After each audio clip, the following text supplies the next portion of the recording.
Chair, and welcome to each of the witnesses. As a number of senators have observed, last year, what Congress did with regard to the aviation industry was critical and it was unprecedented. We allocated over $54 billion to keep the American aviation industry strong and healthy. I was the chairman of the aviation subcommittee at the time. Each of the CEOs on this panel, and Ms. Nelson, I've spoken to all of you many times. Each of you went on great length making the case that maintaining our pilots, maintaining our flight attendants, maintaining our personnel in aviation was critically important. We fast forward to where we are today and we find ourselves in a different circumstance, and the behavior of airlines has not been uniform. I'm proud to say the two airlines based in Texas, Mr. Kelly's airline and Mr. Parker's airline, I think have been exemplary, particularly concerning vaccine mandates. Both of you have made public commitments that you will not be firing your employees because of failure to comply with the vaccine mandate. I thank you for that. Mr. Bastian has likewise made that commitment at Delta. The outlier here is United. And Mr. Kirby, United's behavior on this issue, I have to say, has been deeply disturbing. I'm a frequent customer of United. I live in Houston. I've got over 1 million miles on United. There are over 14,000 United employees in the state of Texas. And the way United has treated its employees is in marked contrast to your competitors sitting here. Your competitors have said they will stand with their employees. United has not made that same commitment. How many pilots has United fired because of failure to comply with the vaccine mandate? Well, Senator, I'm happy to talk also about the rationale for why we did it. We did it for safety. I have a limited time, so my question is, how many pilots have you fired? I believe it is 6 out of 13. Okay. And how many pilots have you placed on unpaid leave? I think it's about 80. Okay. How many flight attendants have you fired? I don't know the number. In total, it's about 200 employees. Well, I will tell you, I spoke this morning to the Airline Employees for Health Freedom that said they had over 2,000 United employees who had been placed on unpaid leave because they sought exemptions from the vaccine mandate. They said that included 331 pilots. I will also note that I have been literally inundated with United employees complaining about United's callous disregard for the rights of the pilots.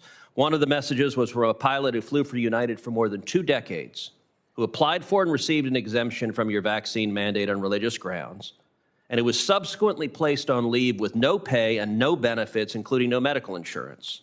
Now his wife, who relies on her husband's insurance, has had to postpone a necessary surgery with no idea when she'll be able to reschedule because she has no idea when her husband will be able to fly again. And you're simultaneously enforcing a non-compete, so this pilot can't even go work for your competitors.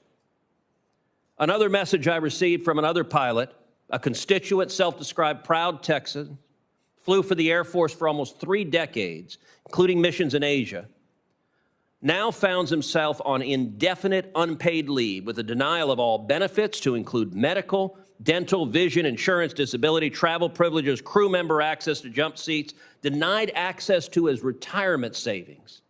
This morning, I spoke with a 10-year flight attendant for United, a woman named Ms. Adriana Ubali, who is a single mom, an Hispanic single mom from Texas, who you fired. She received her termination notice tied in a trash can to her front gate. I have a letter here, Madam Chairman, from Ms. Ubali describing the disgraceful treatment she received at the hands of United. I ask unanimous consent this letter be entered in the record.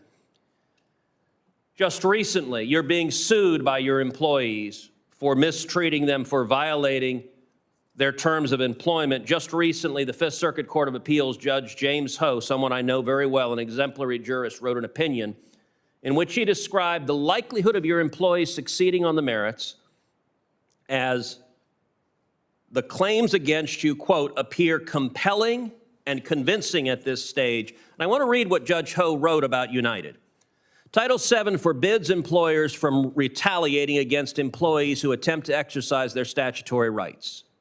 Yet United CEO Scott Kirby told employees in a company town hall meeting that, quote, very few religious exemptions to the vaccine mandate would be granted, and that anyone who even attempted to request one would be, quote, putting their job on the line. I saw that video, and it's a disturbing video. He went on to note, this is again Judge Ho writing, the district court thus concluded that United's mandate reflects an apathy, if not antipathy, for many of its employees' concerns and a dearth of toleration for those expressing a diversity of thought through both its policy and its official statements to employees. United has demonstrated a, quote, calloused approach to and apparent disdain for people of faith. Why is United's conduct disregarding the rights of your employees so different from the conduct of your competitor airlines, which are protecting the rights of their pilots and flight attendants and not firing them or putting them on unpaid leave for exercising their religious liberty rights? Well, Senator Cruz, again, we did this for safety. We believe it saved lives. I think that's my number one obligation is safety, particularly running an airline. And Do you have an doing obligation things to your save lives. customers? My number one obligation is safety, including to our Are customers. your competitors unsafe? I think that the world is safer. For us, I made the decision for United. I'll let my competitors speak for themselves. I made the decision for United that getting everyone vaccinated would save lives and would Mr. create Kirby, a I will safer tell you this. My environment for time all has the other expired, workers. but I will tell you this. I fly a United flight almost every week.